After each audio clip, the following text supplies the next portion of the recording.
Hi, everybody. My name is Phil Braden. I'm one of the co-founders here at Jellyfish, and I'd like to welcome you to our panel on celebrating engineering excellence. I'm honored to be joined here today by three executives who represent our Jellyfish Illuminate Award winners, and each of whom has done a really impressive job building and managing a high-performing R&D team. The first award is to Keller Williams, who wins our C-Star Award for their achievement in DevFinOps excellence with Jellyfish and also improving the productivity of their engineering team. Chris, would you like to introduce yourself? Absolutely. Thank you. Hey guys, Chris Cox here. I'm the Chief Technology and Digital Officer for Keller Williams, which is an international real estate firm. And in my role, I have responsibility for all of our engineering and development, as well as product management, uh, design, data and advanced analytics, and our innovation and corporate development platforms as well. Really pleased to be here. Awesome. Thank you again, Chris. And our next Illuminate Award winner goes to Genius Sports, who wins our Big Wave Award for their achievement in driving transparency and alignment across their organization. Michael, would you like to introduce yourself? Sure, thanks, Phil. So my name is Mike Patel. I am the Chief Technology Officer at Genius Sports. I joined the group in 2011, and I feel incredibly privileged to work with such a talented team that's built an incredibly successful business over the last 13 years. At Genius Sports, kind of what we do is we work with some of the biggest sporting leagues in the world, like the Premier League and the NFL, but also with large sporting federations like FIBA, who are the International Basketball Federation. Our vision is kind of to redefine experiences through technology. But I often contextualize that to our tech team as we want to be the operating system for sport.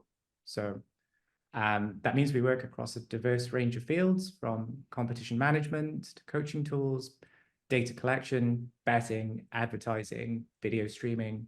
Sport is kind of the central connecting theme for us. And our tech stack is equally diverse. Right? We work with Rust for some of our lower latency systems, to Kotlin, which we use for our streaming platforms, to C#, which we use in a lot of our betting systems. So we occasionally need a bit of help from an engineering platform to make sure we're keeping everything on track and keeping everything efficient. Nice. The diversity part came through in some of the conversations we had leading up to this, and I think it's an interesting part of your story. So thank you for that. And as luck would have it, Michael didn't say it, but Genius Sports also happens to work with another one of our Illuminate Award winners, which is FanDuel, and they're winning our Best of the Bloom Award for their achievement in laying a foundation for both team management and cost capitalization best practices as a blueprint for a broader organization. So Shane, would you like to introduce yourself from FanDuel? Absolutely. Delighted to be here to share some of our story. So my name is Shane Sweeney, SVP of Technology here at FanDuel. FanDuel is the #1 sports betting or online sports betting and casino operator in North America. We have been in hyper growth mode over the last number of years from an engineering perspective, building reasonably complex, highly distributed systems across all of North America, and building out a team that scales from 3 or 4 years ago that was 300-ish engineers across 2 or 3 dev centers to over 1,500 engineers now. Has been a journey all by itself, not only dealing with the technical challenges of the business growth, but also the hiring challenges. And again, this has been a great platform for, or Jellyfish has been a great platform to help us really dig in and understand what's going on across our engineering world. I come from a background within the Flutter Group, which is the parent organization for FanDuel. So after 16 years of building out platforms and building out teams, it's been the last number of years have definitely been some of the more challenging and most interesting parts of what I've been dealing with. Awesome. Thank you, Shane. So I'm psyched to have all of you here. You've all worked with Jellyfish for a little while now. Some of you going back years. I'm thinking, Chris, you might be the most tenured Jellyfish partner of the three here.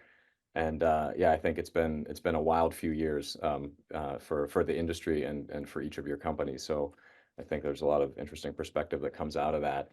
I also think it's when we look at like gaming versus real estate, we're covering a pretty wide spectrum of industries, but there's also I think there's a lot of commonality into what I hear from each of you and from some of the things that you've been doing during the time that we've known each other. I think one thing that would help the audience, or one kind of starter question, is how do you quantify success for your engineering teams? Because I think there are some similarities and some differences, and I think everybody is always trying to kind of get that right. Which one of you would like to take a first stab at this one? I don't mind taking the first stab. All right, sure, we can go for it. Well, thank you, Phil. When I think about quantifying success for our engineering team, I think about four things. I think the first is to what extent do we have aligned autonomy, right? In a diverse team? Are our engineering efforts focused on the right things? And what measurable, visible progress are we making against those efforts? And how do they align to our wider business objectives? It's incredibly important that we're working towards the right goals. And we want our teams to be autonomous and to decide the how, but still have sight of what we're trying to achieve. The second thing, I think, is how much of our time are we spending creating business value versus support and maintenance, keeping the lights on? How much time are we spending investing in productivity initiatives, whether that's refactoring systems, adopting new technology, improving developer experience? We want to strike a careful balance for how much time we're spending on our product roadmap versus things that are not business facing. Third is how many service interruptions are we having? What's the quality of our system look like? If you think of on the left-hand side, you have the tempo of the business, like how fast are we going at delivering new features, right? Then you also have the counterbalancing pressure of, is the system stable? Are we delivering features that are of high quality, right? And are we causing downstream issues for our customers? And I think it's important to keep those things balanced and in check. And also to make sure when we're dealing with service interruptions, how do we respond and recover from them? And also how do we repeat mistakes, or are we learning from failure? And fourth and finally, I also think as a whole, it's important to know how quickly are we able to take action, moving work through our development process? Can we set a rapid pace of development and deliver predictably against key priorities for the business? So I think those are four things that encompass kind of my system for quantifying success for the engineering team. But also outside of that, I think a little bit about the qualitative measures, the things that are harder to measure about elements of engineering culture. So one thing I'm quite excited about with the Jellyfish roadmap is DevX, right? Like surveys that we can use to find hotspots where developers and engineers are struggling to actually make ground, and the developer experience, the systems that they're working on is not that good, right? Like we use Peakon to survey the overall health and well-being of our engineering population, but we are very interested in having something that's targeted and tech specific to help us improve our tech. Awesome. That's a long list of things I'd love to. I think one of my regrets for this whole session is that we've got 30 minutes, because I think I could spend an hour and a half with the three of you. And I think the audience would appreciate it too. But thank you, Michael, for outlining all of that, and we'll touch back on some of it. Chris or Shane, would you like to give your slant on how you measure success for your engineering team? Sure. I think it's very, very similar. At the very highest level, it's about pace and quality, very similar to what Michael outlined. I would add agility. We work in a fully end-to-end agile operating model. So we are very focused on making sure that we have resources deployed against the right work at the right time. And then, and operational stability. So at the highest level, it's those four things for us, very similar to Michael. Each of those four have metrics that, ladder down, but those are our big four. When you talk about agility, like Mike also talked about it, I think, in terms of being nimble.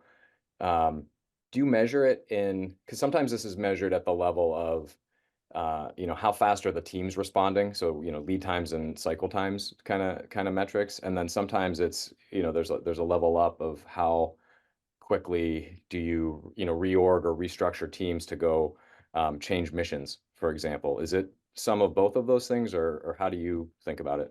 It's definitely some of both. I mean, we work in this end-to-end model that is defined by sprints, and so we are working on a rolling quarterly basis to step back and reprioritize all work that we have in the queue, and move resources around accordingly based upon priority.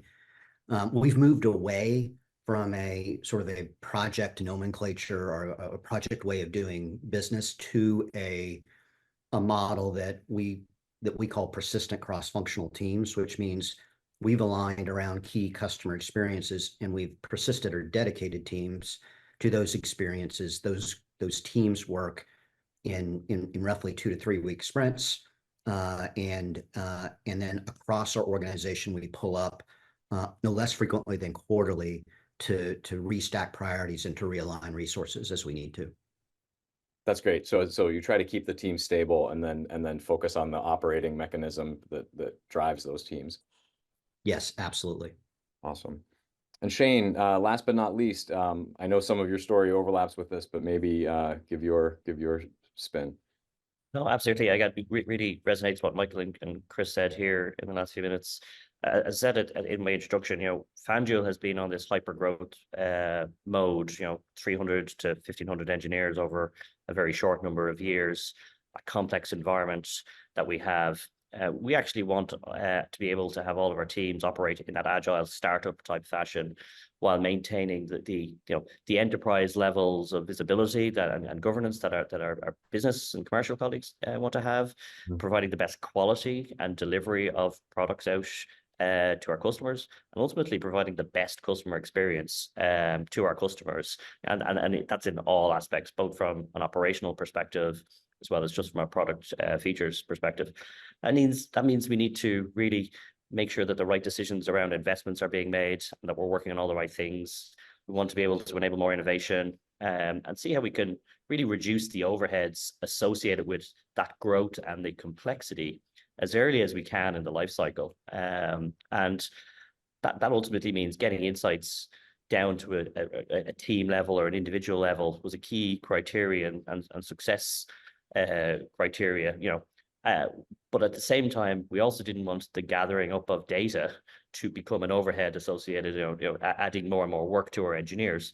So actually really having a platform capability that was able to link back into the systems and tools that the engineers use today to surface up all that meaningful data to be able to enable us to make these decisions as a key part to, I think, what we need to continue to do, and where I feel we've succeeded over the last number of years, particularly since we've introduced Jellyfish. Yeah, I feel like for you the job keeps getting harder, or you have to you make a step and then you grow enough that you kind of have to do it all over again because the team is that much bigger and the bar has gotten that much higher. Maybe in line with that, can you share a little bit about how you've improved operational visibility over time, as during this growth and since you started working with us? Yeah, just to give a bit of color. So we have about 22 live online platforms in North America today, and it grows every month. When we deal with having How many did you have a couple of years ago? When I joined when I started here in the US about 3.5 years ago, we started with 5. Okay. And every single one of those includes the building of a data center, the deployment of infrastructure, the deployment of the platform, the configuration, and each one is distinctly different. That operational overhead was extremely large. So just doing the math, at least one of these per quarter. Like quarter. Yeah, and then some. It's seasonal, based on typically we launch just prior to some of our biggest periods of time. States will want to launch before the Super Bowl, for example, or before the NFL season starts. And actually that alone as well is another key challenge, because just at the point at which you need to be the most prepared, you're changing the landscape. And again, over the last number of years, that operational overhead and with the team growth, if we didn't have the level of visibility that we have today, we wouldn't be able to really understand and make better choices around how to optimize ourselves and how to really unlock the full potential of what is the giant organization, the engineering organization that we've built up. And people, I think the teams would be not focused enough on in certain areas, and ultimately getting that visibility has been key to be able to really hone in on decisions that we might have made in the past that actually made a lot of sense in one mode of operation, but moving to the next phase of maturity needed us to pivot. Nice. A thing that's relevant for all three of you, but maybe is newest, I think, or at least this is like the most recent year's work with Keller Williams, Chris, is you're leveraging Jellyfish as part of your relationship with your finance team. Can you talk about how that has changed how you operate or has impacted the way you run your organization? Absolutely. So I'll start with, what was the essence of our challenge to begin with, and it was a very inexact, imprecise way to look at our software capitalization. And for those familiar with the financial ins and outs of software capitalization, that ends up directly impacting GAAP-based net income, depending upon how you approach it. And so one of the things that we've really sort of dove headfirst into with Jellyfish is tuning our environment using Jellyfish as a critical and key backbone component to improve the precision with which we log engineering time, and then downstream how we can make decisions around CapEx versus OpEx. This has been really, really, really critical with our financial team, our CFO office, because in the past we had pulled up every month and done what I guess charitably could be described as a swag around the proportion of engineering time allocated to capitalizable events versus non-capitalizable events. So in a very interesting way, we've integrated Jellyfish into our broader infrastructure with Jira, GitHub, and a number of other tools to create this radically different and much more precise way of looking at where our engineers are spending our time, and the acute nature of the way that we do that allows us to make decisions both on a month-to-month basis from a financial standpoint, as well as a longer-term financial forecasting standpoint, and that has yielded real dividends for us. So it has all the benefits of us understanding how to manage a large engineering resource base, but it has the added benefit of allowing us to run what I guess we refer to as a dev FinOps shop, where we're in a much better space than we were just 24 months ago. Yeah, that's great. That's great to hear, and it's been great to see. It was really nice meeting your team a few weeks ago and hearing how I think one of your team was referring to it as this pleasant surprise, like you'd been heads down using Jellyfish on the operational management side, and then realizing that you can leverage it for on the dev FinOps side as well. Shane, I know this has also been very relevant for FanDuel and Flutter. Is there anything that you'd like to add? I think your interesting part is that your parent company has gone through an IPO, and like that was also a driver for increased rigor. Swags become less tolerable when people are staring at them during a financial event like that. How has anything to add, or any compare and contrast to what Chris just talked about? Yeah. So our journey, we've had a situation in FanDuel where the teams were all focused on building new products. Our finance teams were trying to manage that R&D credit and the DevX side of the accounting and the books. It was easier when everything was new. If you're just Yeah, doing all new exactly. stuff, then it's not a hard problem. Yeah. And when you're scaling and growing at the rate that we were, even subtle changes in percentages are very meaningful. Going from 300 engineers at 80% capitalization rate to 1,500 engineers when it's a very different percentage rate, that can without having that forward level visibility, that was a struggle. That was the primary reason why we looked at this tool, is really to simplify that. Again, we didn't want to create overheads on the team. The moment that actually we moved away from that spreadsheet model, which was very error prone, we actually realized that the treasure trove of data that we had was very meaningful to our finance organization, just as much as it was on the engineering side. And they brought that up to our parent company. And two things were happening. One, everybody in the entire group of Flutter was experiencing scaling opportunities. This was becoming an increasing problem. There's over 8,000 engineers in the entire Flutter group worldwide across 30, 40 plus countries. Coordinating this at a group level for even where we were doing our reporting in the UK, it was becoming more of a challenge. The moment that we shifted over to the New York Stock Exchange, the rules of the game very much changed, and the SEC has very specific guidelines around how these things have to be managed.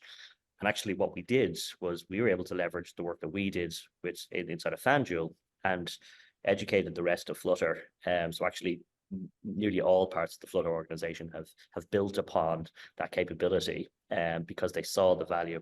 Again, it's that the richness of this data is hugely beneficial without having that cognitive load on our engineering managers and the error prone results that were happening every now and again that required controls put in place. And again, it's just simplified everything to do with this space.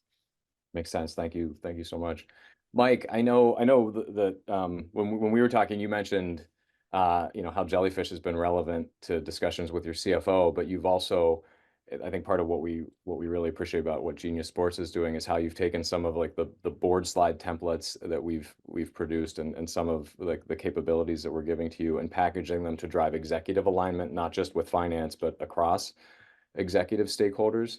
Can you share more about how that's working for you at Genius Sports? Yeah, sure. I guess I'd come back to a little bit of what I was saying about it's very diverse org, and we work across a lot of different investment categories, like I'll call them.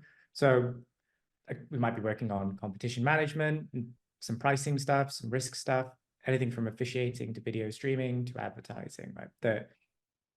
The hard thing for us, I think, especially with our senior management team, is keeping track of investments, keeping track of where we're spending our time and energy.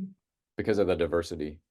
Correct, yeah. And also coupled with the fact that we operate a mature system that requires modernization, right? So sometimes it can be a bit unclear like where engineering resources are being allocated. So our SMT report, which is something we send out every 6 weeks, it reuses actually parts of the 5 board slides template that Jellyfish offers as a guideline to summarize basically how we're doing as a engineering team.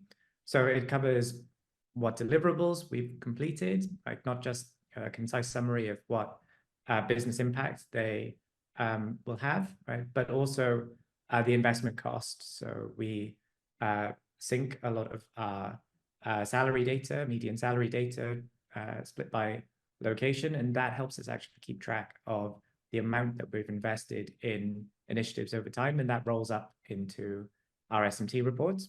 So you can have the conversation at a business level rather than what are all the That's the goal, right? Like it's very engineers are very focused on everything they're doing and all of the detail, right? And in the SMT, at the SMT level, we want to create something that's easy to digest and it's actionable for other members of the executive team and the senior management team. So it also includes how much time are we spending on roadmap work, on support and maintenance, right? How much time are we spending keeping the lights on, and also on productivity work. So the modernization efforts that we're spending our energy on to simplify code bases or adopt new technology, things like that. So we can help set the right balance going forward. Third, the quality of our systems, right? Like how many service interruptions are we having, right? The impact of those service interruptions, right? It's important to keep that paired with new feature development. So the management team can keep track of the broad stability measures of the system, the security of the system. Like if you have a lot of different software systems that are in play at the same time, we have a great internal pen testing team that find creative ways to break into our systems. And we also surface those measures, like how are we doing from a security perspective? And we also cross-validate that with an external red team who we use to make sure our systems are robust and will repel attackers. Finally, to close out our SMT report, we also include measures of hiring and staff satisfaction. So we can keep a holistic view of how the engineering team is growing and how the engineering population feels about strategy to well-being to like the systems that they work on. And it overall gives the team a concise, kind of clear pulse on how the engineering team is performing at a fairly regular cadence. So it's been a very helpful tool to use as a foundation for that work. Yeah, and it sounds like, you know, part of the value there is the consistency, right? Like you're sharing this on an ongoing basis. I assume when I hear you talk about all the different things that you've got to take on, you know, there's probably a discussion or three about a thing that you can't take on. And so, you know, making sure that everyone's on the same page about what you can do, what's happening, how it's all going is important, because otherwise you know, many of us find ourselves signing up for more stuff than we can do. And without having a data-driven conversation, it's hard to. Correct. Yeah, and I also pair it back to what Chris is saying, basically about end-to-end agility and being able to react to new opportunities, right? If we can quickly gauge what the strength of our investments, you know, is and has been across different areas, it puts us in a position where we can calibrate and direct the engineering team to new opportunities, and we can see where to scale forward and scale back. Equally, last year we invested very heavily in a modernization program around our data center and cloud migration and optimizing and modernizing a lot of our tech, like containerizing and adopting some of the core principles of 12-factor apps, right? Like we need to, you know, as an engineering team, calibrate how aggressively we modernize and how aggressively we pursue product roadmap features. And it gives us the tools to have that data-driven conversation and to adjust to the business priorities too. Awesome. I'm keeping my eye on the clock. I do wish we had another hour here. Maybe we could do like an extended cut and put it on the internet or something. But the one question I'd love to ask any or all of you to maybe close us out here. Something that comes up a lot when I'm having these kind of conversations is how much the world has changed over the last, you know, 1 or 2 or 4 years.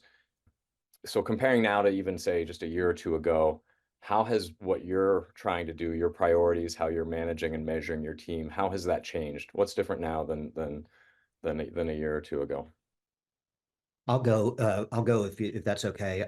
It's a great question. I think that that, you know, for us, the biggest thing that's changed is the business and technology and the engineering teams are more integrated than they ever have been before. And we firmly believe that, you know, there's some escape velocity when you get to that that synergy between those two teams, where it's not the business making business decisions and the engineering function acting as a fulfillment function, but where everybody is grafted together. And is this happening intentionally, Chris? Like, is this a thing that you're trying to drive, or is this more of a trend that is just happening and you're reacting? No, it is absolutely intentional. Okay. We wanted to sort of blur the distinction between more applied technical disciplines and you know and business disciplines, and not ask everybody to strictly stay in their own lane.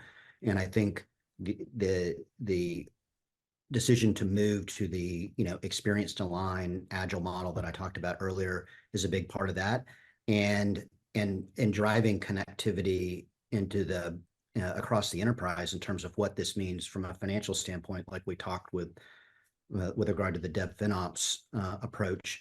All of that has been sort of a game changer for us. It's very much part of a broader digital transformation effort, and tools like like Jellyfish act as a critical enabler of everything that we're doing, and sort of a binding mechanism as well.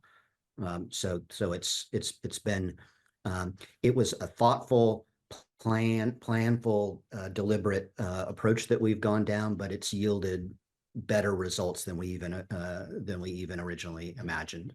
So we're thrilled. Nice, thank you. Shane or Michael, any big compare and contrast between 2 years ago and now?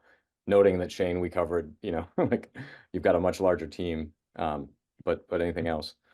Yeah, I might add a few things. So there's a couple of key factors that I think has really, if we talk about the world as a whole, it actually isn't that long ago since, the world had to shut down through COVID and really change the landscape of how resourcing and how team collaboration had to happen.